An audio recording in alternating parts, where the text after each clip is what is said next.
Why do I pick on poets so much? Because there are fewer people more deserving of derision and scorn than your average poet. Heinlein had a great quote about poets. He said, "A person who reads their poetry in public probably," what's the exact quote? "A person who reads their poetry in public probably has a lot of other unpleasant habits." Now, I'm making a little bit of fun here, but only a little bit of fun. And this actually ties into your question, because you can't make fun of poets like I do unless you know poets, right? And how about this?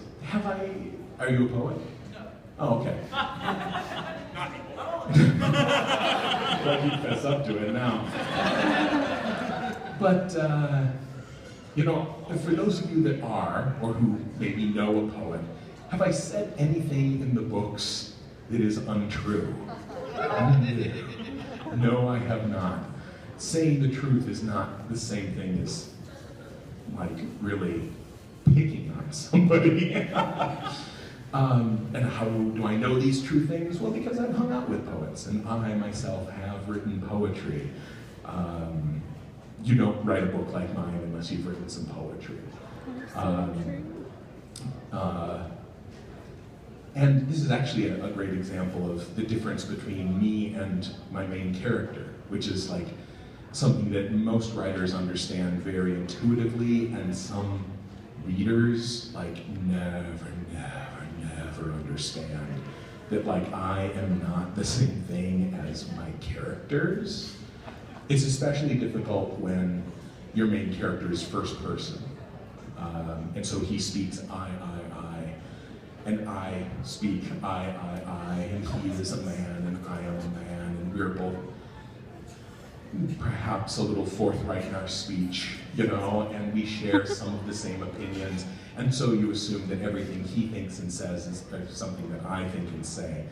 That is just not the case. You know, Quoth obviously has a chip on his shoulder about poets, and I enjoy pretending I have a chip on my shoulder about poets. There's a difference there.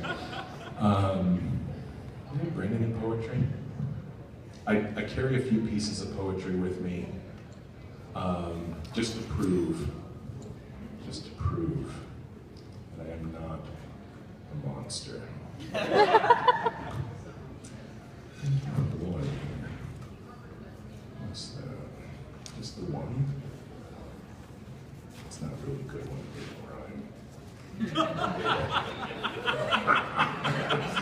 Somebody out there is dying inside as I pursue this poetry. And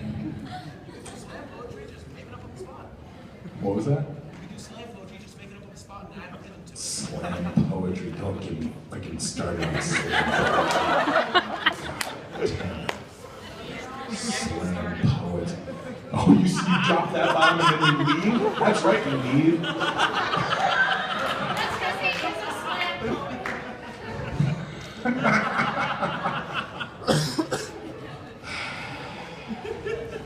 Well, he just lost one book sale. Poetry is about craft. It's about exactitude of meaning. It's about beauty in the line. It's about economy of phrase. Those are the things you can learn from poetry. Poetry is not your excuse to go out and get shitty and then vomit words onto a page and say that you're a writer. Now, I can appreciate the concept of slam poetry where you want to get up and engage in an improvisational, in-the-moment spoken word experience. However, improv comedy, let's take it away from poetry for a second. We'll get some valuable perspective, right? Who has seen a good improv comedy show? Who's watched, whose line is it anyway? That shit is hysterical. It's like there is nothing funnier than good improv comedy. Who has been to a bad improv comedy show? And you go there and you die inside. You die and they're so not funny. And they're up there on stage and you cringe and you shrivel and your soul hurts just to watch them, and you know that it's going to go on for another 45 minutes. And you have to sit there, because the one worst thing than sitting and witnessing it is to actually walk out on these poor, like, comically crippled people, you know? You can't abandon them, so you sit there like in mute testament to their horrible, horrible comedy thing. It's double or nothing. It is like, you know, it's an inverse bell curve. There's no middle ground for improv comedy. And it's a very weighted inverse bell curve. There's a reason that there aren't 100 good improv comedy shows on television, because you know they would be broadcasting it. Like, they are cheap to produce. A couple actors, no script, no set, funny. There's a reason nobody does Whose Line Is It Anyway on every channel. You need like really, really sharp, funny people to do it consistently. So up here you get the 5 to 7% of like brilliant, unique, unrecreatable, outside that moment, brilliant funniness. And then there's the quick drop, right? Then there's the bottom of it, which is 0. It's like, and it's like eating a graham cracker, you know? You never eat a graham cracker and go, But you never eat one and go, The graham cracker, it's 0. It's like, it's the absolute 0 on the scale of like pleasure, you know? And then you have the other piece of that bell curve, and that's the other like 93% of improv comedy, which is various degrees of excruciatory experience. Now, you can take everything that I just said and replace poetry slam.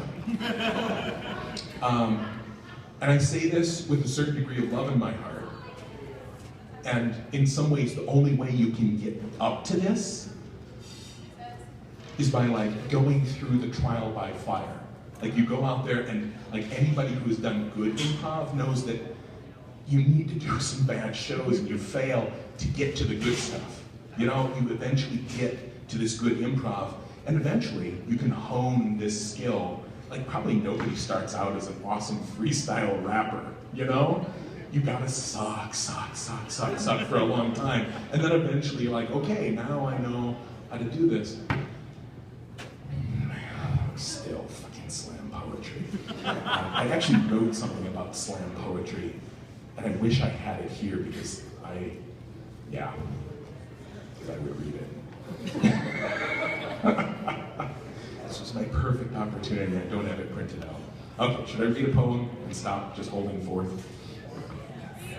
If you are a writer, you should write poetry. You should wander into that dark forest. You should try it out. Poetry will teach you things about the language that you did not know before. And even if you hate it, and even if you suck at it, you will walk away a better writer.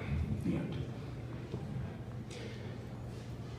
This is called There Will Come a Time. And I'm mostly reading it because it's the only poem in my folder. So you take what you get.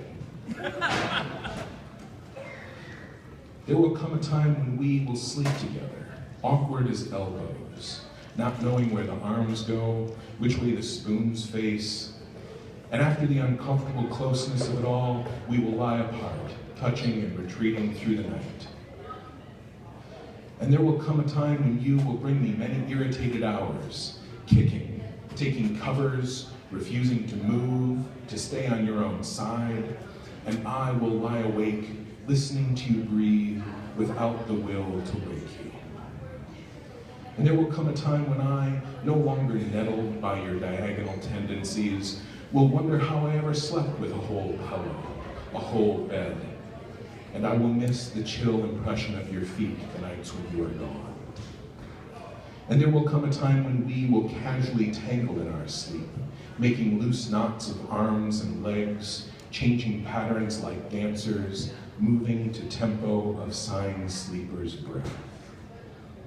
And there will come a time when you will tire. And there will come a time when I will feel the absent ache of you, like an amputated leg, and know that you were right, that this was love.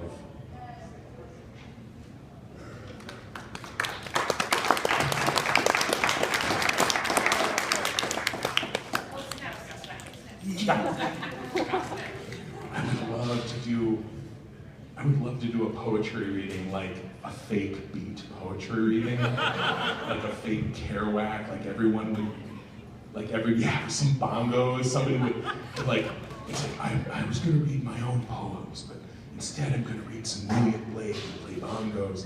You know, that's one of my poetry professors, because I've taken poetry classes. You know, he was ancient, so he had like lived through so many poetry scenes.